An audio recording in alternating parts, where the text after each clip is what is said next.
Well, happy Wellness Wednesday. Again, I'm outside and I'm in my car because I finished luncheon that I have with the chamber, and I just wanted to come in here and I wanted to talk about toxicity.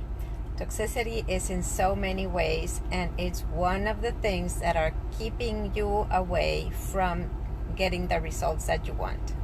So, what are some examples of toxicity that we can talk about today? So let me know if you're joining me on live, do hashtag live. If you're joining me on the replay, do hashtag replay. And as always, I like to come in and give you a little insight of something that probably you have not thought about that can considerably change your life with one decision. So let's talk toxics. Toxics are in chemicals that we're using in our products, the hormones that are ingested in our food as well, how the animals that we're eating, how they're grown. It's very, very important to take care of knowing the sourcing of the products that you're eating. So it's very difficult to go to a grocery store and know where the beef that you're eating is cultivated, or where it's grown, right? For example. So it's important to know where it's coming from so that you know that there's not hormones in there. There is no antibiotics, and it's grass-fed.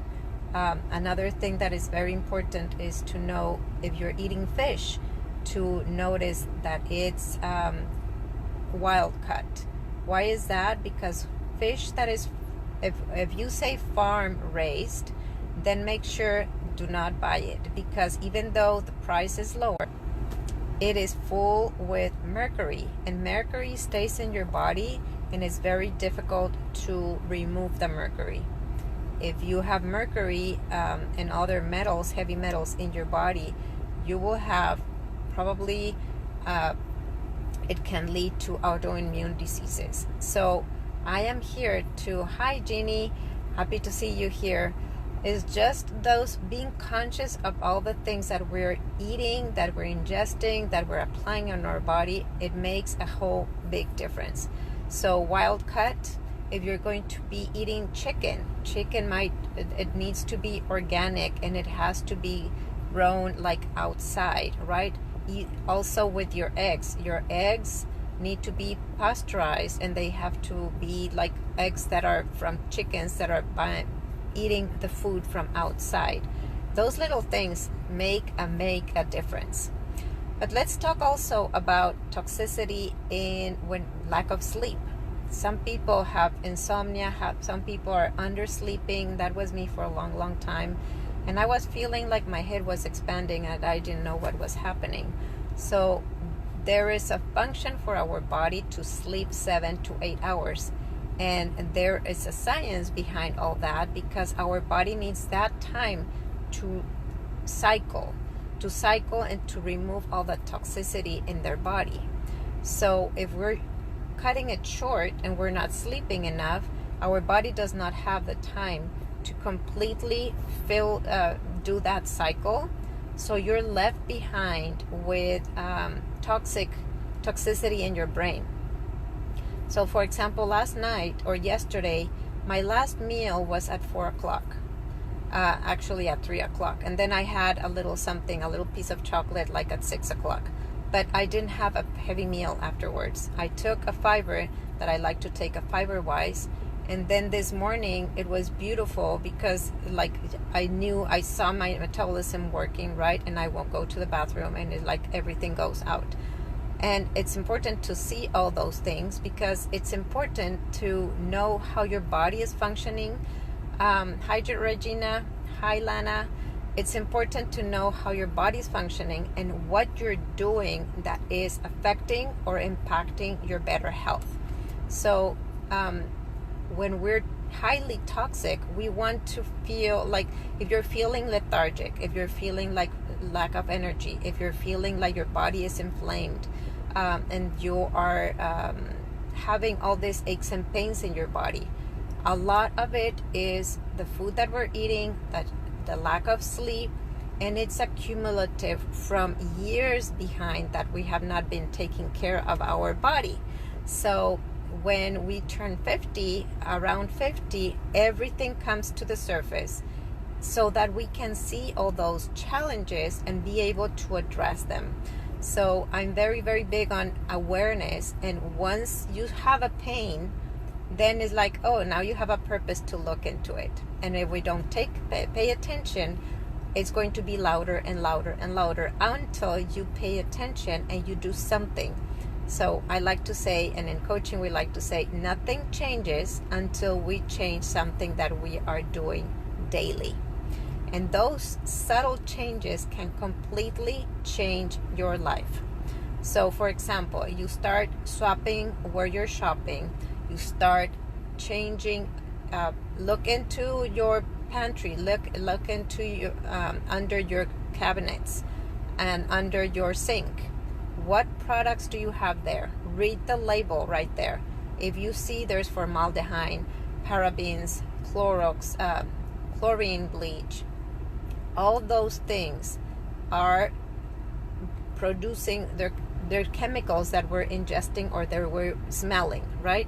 It's in our system within 20 seconds. And how do we remove all that? And from years and years and years of usage, now we have to slowly start easing off all those things so that the body starts kind of responding. So if you're dealing with aches and pains and then you're taking medication, you want some medication to ease that pain. But it's wiser to start taking, like for example, turmeric. You can do golden drink that is helping you with inflammation. Do some essential oils that can help you with inflammation. Hydrate. You need to sleep better. Take magnesium in natural ways. So we have supplements that are magnesium, but also a lot of the foods are high in magnesium. So Google those. What are the foods that are high in magnesium? For example, what are foods that are high in iron? Sometimes we're lethargic or we're feeling lack of energy, but we're not eating enough iron, right? So some of the foods that have iron are beef, meat, but of course it has to be with grass-fed, non-toxic, no hormones and no antibiotics. Leafy greens, so spinach, dark chocolate, molasses is also great in iron and potassium. So let food be your medicine. And that is, I'm very, very big proponent about that. And making little changes make a huge impact in your health and wellness. So also another way of toxicity is stress. It's not setting boundaries, because we're allowing the other people to attack us in one way, and we are, instead of being a sounding board, we are absorbing all that negativity. That's another way that is toxicity to our brain, to our body, and it takes away our joy for living.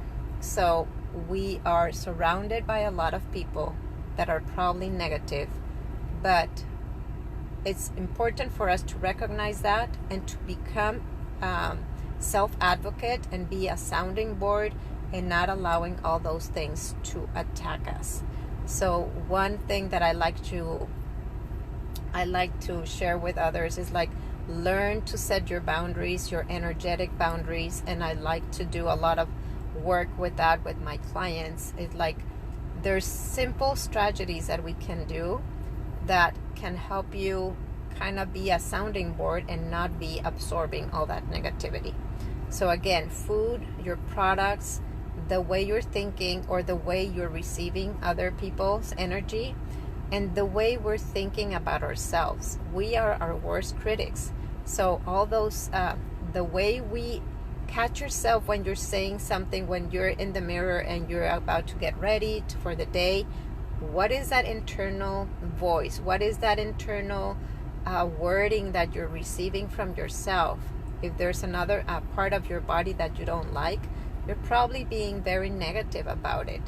And who wants to be around negative people when we are the first negative people to ourselves? But that creates certain type level of awareness. And we cannot change everything at once. I always like to say small changes make a big impact. Right now I'm doing a reset, metabolism reset with a group of ladies, and I'm very impressed. With one coaching session, we talked about simple changes. They're starting to eat from a yes list, and with one little thing they already start feeling much better. One, because we're in a little group, so accountability is huge. Two, because they're advocating for themselves, making some changes, eating differently, and now they are noticing that they are doing what they're saying they're going to be doing. So they're becoming more truthful to themselves. And when that happens, guess what? You feel more confident because you start taking care of yourself. And as you become more confident in the things that you're doing and saying and thinking, then what happens is that everybody starts believing more in you. But the first people that we need to believe in ourselves is ourselves. So I want to share with you, I was sharing with someone that some changes that she could do. And she asked me, Maaike, do you guarantee that with doing these things, I will feel better? I said, I cannot guarantee 100% because I don't know what you're going to be doing or not doing with the information that I'm sharing with you, right? So, but I can guarantee that I can give you 100% of my attention. I can guarantee that what I'm advising is the best thing that I have learned that works. But sometimes we doubt ourselves, and that 1% of doubt will sabotage all our efforts. So if you're looking to make a change in anything in your life, look at, are you 100% committed to making that happen for you? It's one decision, but when we decide 100%, it's hard, right? Because then it means that we are 100% responsible for the changes that we want. And we're not perfect. We're always work in progress in different areas. But what is one area, I would like to know in the comments below, what is one area of your life that you want to be 100% committed to making a change? I would love to know. We're also in the last quarter of the year. So I said it, I think, last time, but I say it again. What is it that you want to change in your life that would make a difference in your life for you to feel great and close the year feeling proud of yourself? We all have those little areas that we need improvement, right?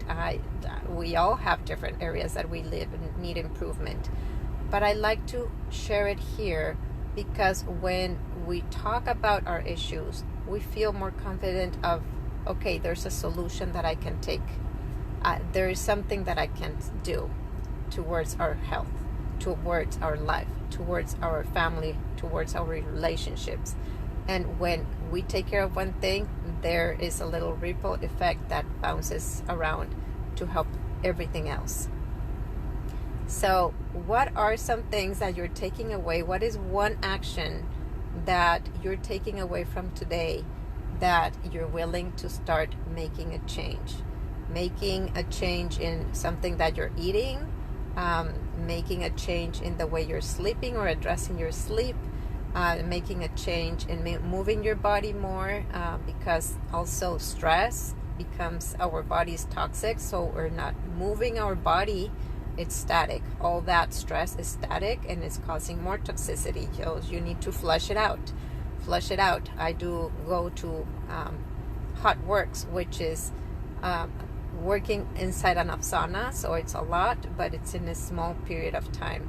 So all the things that we can do to detoxify our life in the different aspects of our life will make you feel much better. And that is why I advocate. I help women feel better with themselves, the better feeling woman. So if you're still with me, I would love to hear your comments. Thank you so much for watching. Happy Wellness Wednesday. And let me know in the comments, what are you taking away from today? Talk to you soon. Bye-bye.